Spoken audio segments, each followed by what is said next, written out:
Hi കൂട്ടുകാരെ, പുതിയൊരു വീഡിയോയിലേക്ക് എല്ലാവർക്കും സ്വാഗതം. അങ്ങനെ നിധിയും ഗൗതമും വന്നു കയറുമ്പോൾ വസുന്ധരയ്ക്ക് ഈ നിധി ഗൗതമിനെ പരിപാലിക്കുന്ന ഒട്ടും ഇഷ്ടപ്പെടുന്നില്ല കേട്ടോ. ഇതേസമയം പാറു അതൊന്നും വകവെക്കാതെ ഗൗതമിനെയും കൊണ്ടുപോകുമെന്ന് പറയാണ്.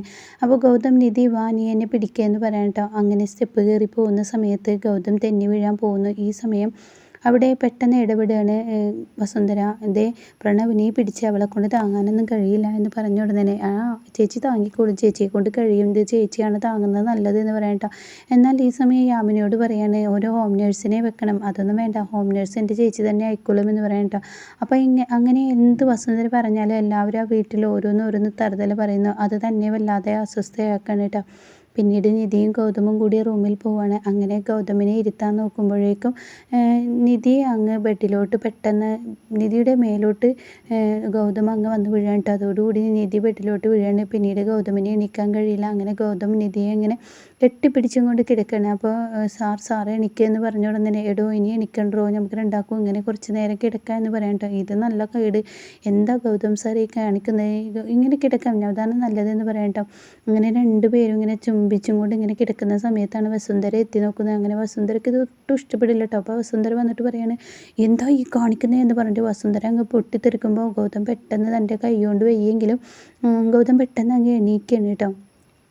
അപ്പോൾ ഉടൻ തന്നെ ഗൗതമിനോട് വന്നിട്ട് പറയാണ് എന്തായാലും ഇവനെ നോക്കേണ്ടതെന്ന് ഞാൻ പറഞ്ഞില്ലേ, ഇവളെ കൊണ്ട് ഇതിനൊന്നും കഴിയില്ല, അതുകൊണ്ട് ഓരോ ഹോം നേഴ്സിനെ വെക്കാമെന്ന് പറയാനിട്ട്. അപ്പോൾ ഉടൻ തന്നെ ഗൗതം പറയാണ് അതിൻ്റെ ഒന്നും ആവശ്യമില്ല എന്ന് പറയാണ്. അപ്പോൾ ഉടൻ തന്നെ നിധി പറയണേ ഞാനുണ്ടല്ലോ, ഞാൻ നോക്കിക്കോളാം എന്ന് പറയാനിട്ട്. അപ്പോൾ എന്നാൽ വസുന്ധരയ്ക്ക് അത് ഇഷ്ടപ്പെടുന്നില്ല. അങ്ങനെ വസുന്ധര പറയണേ നിന്നോട് ഇവനെ നോക്കണ്ടെന്ന് പറഞ്ഞില്ലേ ഗൗതം, നിന്നോട് ഞാൻ പറഞ്ഞല്ലേ താഴെ കിടക്കുക, പിന്നെ എന്തിനാണ് നീ ഇങ്ങോട്ടേക്ക് വന്നത്, ഇവള് നിന്നെ ബുദ്ധിമുട്ടിച്ച് കഴിഞ്ഞാൽ നിൻ്റെ ശരീരത്തിന് ഭയങ്കര പ്രശ്നമാണ്, അതുകൊണ്ട് തന്നെ നീ താഴെ കിടന്നാൽ മതി എന്ന് പറയുമ്പോൾ നിധി പറയാം എൻ്റെ ഭർത്താവിൻ്റെ കൂടെ ഞാൻ കിടന്നോളാം, എനിക്ക് കുഴപ്പമൊന്നുമില്ല എന്ന് നിധി തിരിച്ചും പറയാൻ കേട്ടോ. അപ്പോൾ ഉടൻ തന്നെ എനിക്ക് കുഴപ്പമുണ്ടായിട്ടല്ല, ഗൗതമിന് സുഖമില്ലാത്തതാണ്, ഗൗതമി നീ പിന്നാലെ ഇരുന്ന് കഴിഞ്ഞാൽ ശരിയാവില്ല എന്ന് പറയാം കേട്ടോ. എന്തായാലും നീ ഈ റൂമിൽ നിന്ന് പോയി, ഞാൻ നിന്നോട് പറഞ്ഞിട്ടുണ്ട് ഏത് സമയം ഗൗതമിൻ്റെ കൂടെ നിൽക്കരുതെന്ന്. അപ്പോൾ ഗൗതം കണ്ടുകൊണ്ട് ഇങ്ങനെ പൊയ്ക്കോ എന്ന് പറയാൻ കേട്ടോ. പിന്നീട് വസുന്ധര ഗൗതമിൻ്റെ അടുത്തോട്ട് ചെല്ലുമ്പോൾ ഈ സമയം നിധി ഇങ്ങനെ വസുന്ധരയെ കളിയാക്കുന്ന ഗൗതം കണ്ട് ചിരിക്കാൻ കേട്ടോ. ഇവരങ്ങ് പോട്ടെ, ഇവരങ്ങ് പോയി തിരിയുമ്പോഴേക്കും ഞാൻ ഗൗതം സാറിൻ്റെ അടുത്തോട്ട് ഞാൻ വന്നേക്കാം എന്ന് പറയട്ടെ. അപ്പോൾ ഇത് വസുന്ധര കാണുന്നില്ല. അപ്പോൾ ഗൗതം ശരി എന്നിങ്ങനെ തല കൊണ്ട് ആട്ടുമ്പോൾ എന്താണ് എൻ്റെ തലക്ക് ആട്ടം കൂടുതലെന്ന് പറയുമ്പോൾ നേരത്തെ അമ്മ പറഞ്ഞില്ലേ നെർവസ്, അതാണ് എനിക്ക് അങ്ങനെയുള്ള പ്രശ്നങ്ങളാണ് എന്ന് പറയട്ടെ. അപ്പോൾ ഇത് കേൾക്കുമ്പോൾ പെട്ടെന്ന് വസുന്ധര തിരിഞ്ഞ് നോക്കുമ്പോൾ അവിടെ നിധി നിൽക്കുന്നുണ്ടാവും കേട്ടോ. അപ്പോൾ നീ ഇതുവരെ പോയില്ലേ എന്ന് ചോദിക്കാം കേട്ടോ. അപ്പോൾ തന്നെ ഞാൻ പോയി, അരമണിക്കൂർ മുന്നേ പോയി എന്ന് പറയട്ടെ. അരമണിക്കൂർ മുന്നേ പോയി എന്നാൽ 1 മണിക്കൂർ അതുപോരെ, 1 മണിക്കൂർ മുന്നേ പോയാൽ പോരെ. അവളെന്നെ കളിയാക്കുന്നു, അവളുടെ സംസാരം ഉണ്ടല്ലോ എന്നെ കളിയാക്കുന്ന സംസാരം.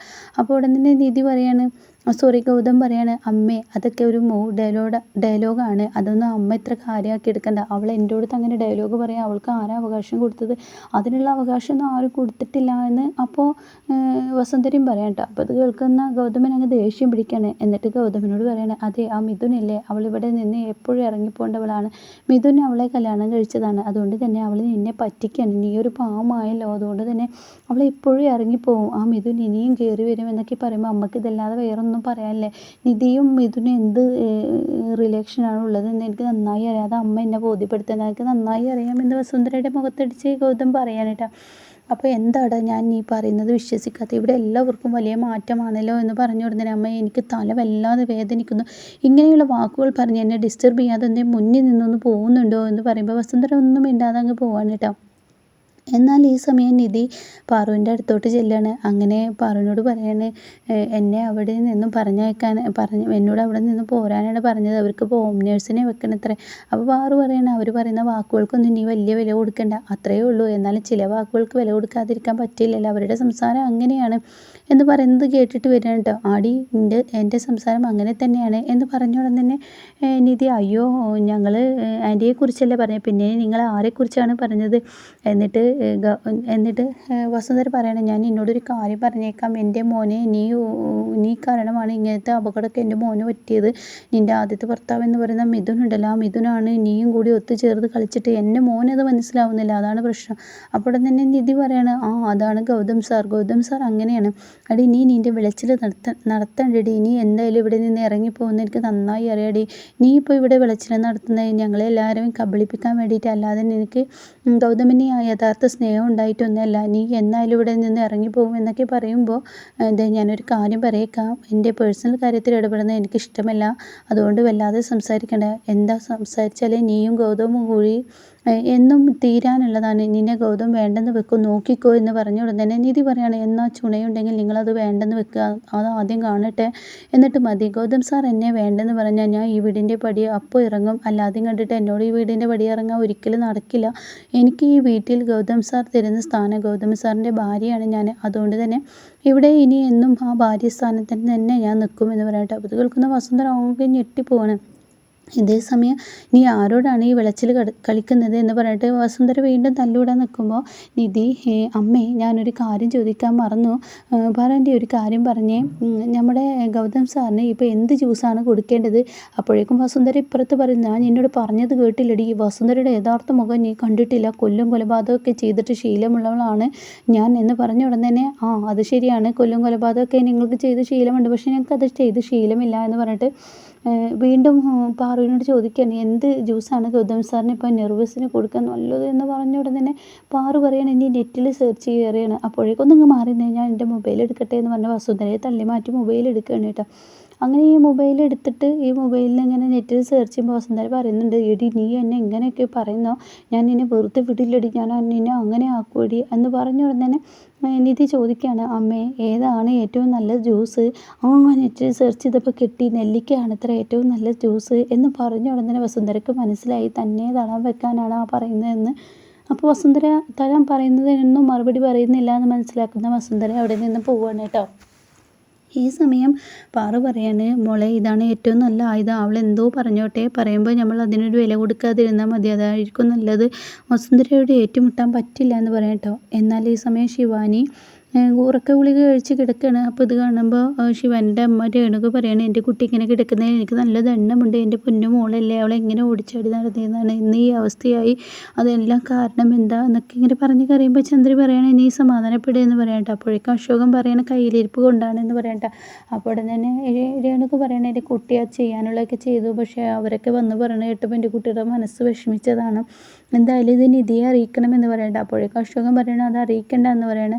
അത് അറിയിക്കേണ്ട ആവശ്യം ഇപ്പോൾ ഇല്ല, ഇപ്പോൾ ഇവൾ ഉറക്ക ഗുളിക കഴിച്ചു എന്നുള്ളത് സത്യം തന്നെയാണ്, പക്ഷേ ഇപ്പോൾ ഇവൾ ആൾ കുഴപ്പമൊന്നുമില്ലല്ലോ, അതുകൊണ്ട് ഇത് അറിയിക്കേണ്ട, ഇത് വിട്ടേക്ക്, ഇതറിയിക്കാതെ അങ്ങ് പോവാമെന്ന് പറയുമ്പോൾ രേണുക മനസ്സിൽ കരുതാണ്, ഈശ്വരോ ഇനിയിപ്പോൾ ഇവളെ അറിയിക്കാതെ എന്ത് ചെയ്യും, ഞാനിപ്പോൾ നിധി വഴി വസുന്ധരയുടെ വീട്ടിലോട്ട് ശിവാനി കയറണം എന്നാണ് വസുന്ധരയുടെ ആഗ്രഹം, അതിലേക്ക് എത്തിക്കാൻ ഞാൻ എന്ത് ചെയ്യുമെന്ന് പറയുമ്പോൾ ചന്ദ്രി ചോദിക്കുകയാണ്, എന്താ അത്ര വല്ലാതെ ആലോചിക്കുന്നത്?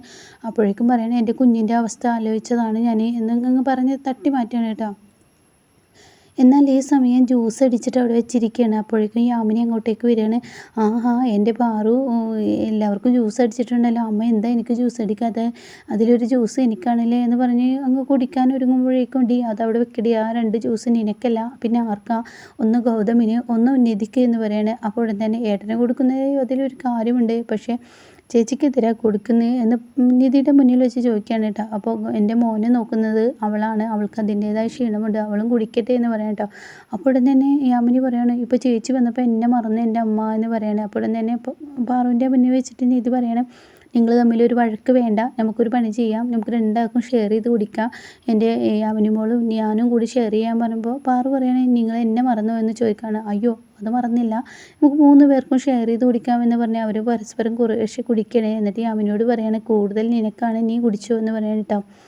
എന്നാൽ ഈ സമയം വസുന്ധരയാണെങ്കിലോ, എൻ്റെ വാക്കുകൾക്ക് ഇവിടെ ആർക്കും വിലയില്ല, ഇനി ശരിയാവില്ല, ഹോം നേഴ്സിനെ കൊണ്ടുവന്നേ ശരിയാവുള്ളൂ, ഹോം നേഴ്സിനെ കൊണ്ടുവന്ന് അവളെ ആ റൂമിൽ നിന്ന് തുരത്തണം എന്ന ആ ഒരു ഉദ്ദേശമാവാണ് കേട്ടോ.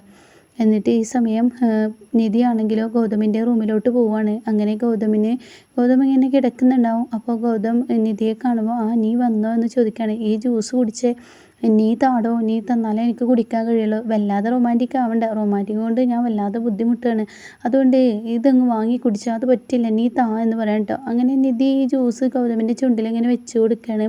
അപ്പോൾ ഗൗതം പറയാണ്, നിന്നെ ഉണ്ടല്ലോ എന്ന് പറഞ്ഞ ഉടനെ തന്നെ നിധി പറയാണ്, വല്ലാതെ റൊമാൻറ്റിക് വേണ്ട, ഞാൻ ശ്വാസം മുട്ടി ചത്തുപോകും എന്ന് പറയാം കേട്ടോ.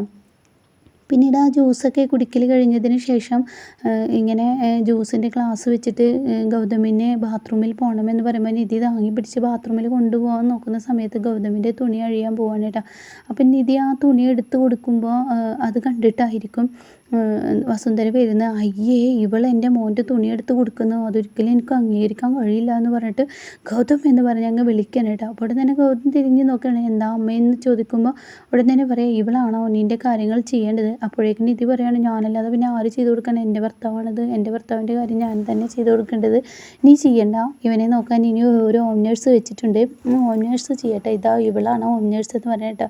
അപ്പോൾ അത് കേൾക്കുന്ന നിധി പറയാണ്, ഇല്ല, ഇവളെപ്പോലെയുള്ളവളെ ഞാൻ നിർത്തില്ല, എൻ്റെ ഭർത്താവിനെ നോക്കേണ്ടത് ഞാനാണ്, അല്ലാതെ ഹോം നേഴ്സ് അല്ല, പുറത്തുനിന്ന് വരുന്ന സ്ത്രീയല്ല എന്ന് പറഞ്ഞ ഉടനെ അത് നീയല്ല തീരുമാനിക്കേണ്ടത്, എൻ്റെ ഗൗതം മോനാണ്, ഗൗതം മോന് വേണമെന്ന് പറഞ്ഞാൽ അതിവിടെ നിർത്തിയിരിക്കുമെന്ന് പറയാം കേട്ടോ. എന്നാൽ ഈ സമയം വസുന്ധര ഗൗതമിനോട് ചോദിക്കുകയാണ്, ഗൗതം എന്തായി, ഇനി ഇവിടെ ഹോം നേഴ്സ് നിൽക്കാൻ തയ്യാറല്ലേ എന്ന് പറഞ്ഞപ്പോൾ ഗൗതം ആ ശരി, ഹോം നേഴ്സ് നിന്നോട്ടെ എന്ന് പറഞ്ഞിട്ട്. അപ്പോൾ ഇത് കേൾക്കുന്ന വസുന്ധരയ്ക്ക് ഒരുപാട് സന്തോഷമാവാണ്. നിധിയെ അങ്ങ് അടിച്ചമർത്തുന്ന പോലെയുള്ള ആ വാക്ക് പറഞ്ഞല്ല. അങ്ങനെ നിധി ഇങ്ങനെ ഗൗതമിനെ ഇങ്ങനെ നോക്കുകയാണ്. ഇതേ സമയം ഗൗതം പറയുന്നത്, എന്നെ നോക്കാനല്ല അമ്മ, ഇവിടെ ഒരു ഹോം നേഴ്സിൻ്റെ ആവശ്യം എൻ്റെ അമ്മയെ നോക്കാനാണ്, അമ്മക്ക് പ്രഷറും കാര്യങ്ങളൊക്കെ കൂടുതലല്ലേ, എന്നെ നോക്കാൻ നിധിയുണ്ട്, അത് മതി, എനിക്ക് ഇവള് വേണ്ട എന്ന് പറഞ്ഞിട്ട്. അപ്പോൾ വസുന്ധര ആകെ ചമ്മി പോവാണ്. അങ്ങനെ ഗൗതം വസുന്ധരയെ മുഖത്തടിക്കുന്നത് പോലെ പറയാണ്, എന്നെ നോക്കാൻ പുറത്തുനിന്ന് പെണ്ണിനെയൊക്കെ നല്ലത് എൻ്റെ സ്വന്തം ഭാര്യ എന്നെ നോക്കിയാൽ പോരെ എന്ന് ചോദിക്കുമ്പോൾ അവിടെ ഉത്തരമില്ലാതെ ആകെ ചമ്മി വസുന്ധര അവിടെ നിന്ന് ഇറങ്ങി പോവാണ് കേട്ടോ.